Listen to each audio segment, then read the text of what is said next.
ambition. Des vœux plus inquiets que tous mes jeunes rêves, depuis que je vieillis, m'ont agité sans trêve. Mon cœur, exempt d'orgueil, libre des passions, s'étonne par moments de ses ambitions. Je me fais, en dehors de la route commune, des chimères de gloire et de haute fortune. J'entasse des travaux et j'en médite encore, et je me surprends même à remuer de l'or. Je bâtis, moi, logé comme les hirondelles, des châteaux sur le roc, presque des citadelles. De sévères portraits tapissent le dedans, et l'honneur des aïeux y parle aux descendants. On y suspend au mur de vaillantes épées. Les regards sont joyeux, les mains sont occupées. On a réparé là le temps que j'ai perdu. J'y compte des lauriers dont aucun ne m'est dû. J'aime les habitants de son donjon de marbre, car ils sortent de moi comme les fleurs de l'arbre. Autant que par le bras ils valent par l'esprit, leur plume a fait pâlir mon plus brillant écrit. Et d'un coup, trouver l'art et l'illustre matière que j'ai cherché en vain durant ma vie entière.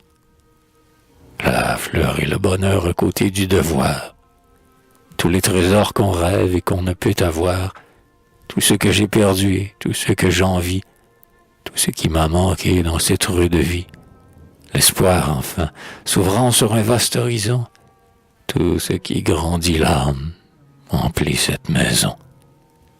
Lorsqu'après un combat le soldat s'y désarme, la tendresse l'accueille, un sourire le charme. L'élégance y rayonne, et la simplicité, et la grâce qui rend plus douce la beauté. Quand j'imagine ainsi, dans mes trop longues veilles, ces hôtes, ce manoir et toutes ces merveilles, amis, ne croyez pas qu'oubliant la raison, je rêve d'habiter cette chère maison. J'ai vécu, je sais mieux quelle est ma destinée. J'avais ma tâche, enfant, et je l'ai terminée. Je ne prétends pas vivre en ce manoir si beau, je l'aperçois de loin, par-delà mon tombeau. Vous savez bien pour qui j'ai ces vastes pensées, et ces ambitions autrefois repoussées. Vous savez si, cherchant le pouvoir ou l'or, autre part qu'en vos cœurs j'ai placé mon trésor. Mais pour mes bien-aimés, je suis insatiable, qu'importe mes vieux jours que la souffrance accable. Si, comblé par le ciel dans mes vœux les plus doux, tout ce que je n'eus pas, je vous le donne à vous. Si, travaillant de corps avec la providence, je laisse aux chers petits la joie et l'abondance. Si je les ai fait tels, si fiers, si généreux, que l'honneur de mon nom s'agrandisse par eux. S'ils gardent mieux que moi, tout en suivant ma trace, les solides vertus qui fondent une race, si, de plusieurs degrés rehaussant la maison, ils se font de leurs mains un solide blason. Jadis, j'avais rêvé d'ennoblir mes ancêtres. Je me réglais sur eux, je les prenais pour maîtres.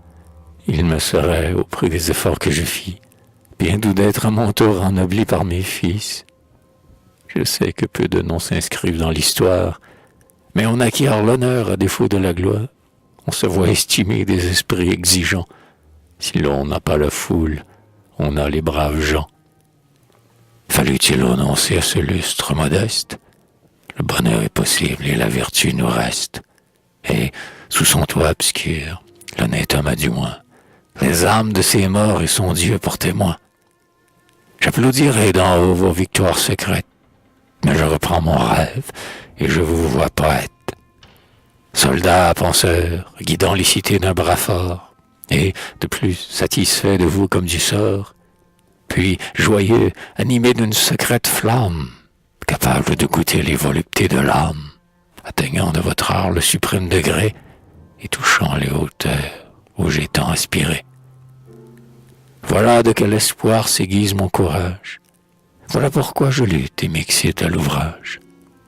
Voilà quels rêves d'or, dans mes nuits sans sommeil, me font, sans un murmure, attendre le soleil. Enfant, mon cher secours en mes peines amères, je vous bénis encore pour toutes ces chimères. Mon souci paternel m'est doux et bienfaisant, car il aide mon cœur à fuir loin du présent. Ainsi, grâce à vous tous, et grâce à ma tendresse, je puis porter encore mes maux et la vieillesse, et, par vos douces mains tirées de ma langueur, retrouver quelquefois mon esprit et mon cœur. Peut-être, aidé par vous, j'achèverai ce livre. Vous êtes ma raison d'espérer et de vivre. Vienne donc la douleur, je saurai la braver, ayant gardé par vous la force de rêver. Voyant, à l'horizon, au bout de mes souffrances, mûrir en gerbes d'or mes belles espérances. Qu'importe le passé, mon travail imparfait, si vous faites demain ce que je n'ai pas fait. J'accepte également, et d'une âme ravie, le combat de la mort ou celui de la vie. J'aurais bien accompli mon devoir et ma loi, si vous êtes meilleur et plus heureux que moi.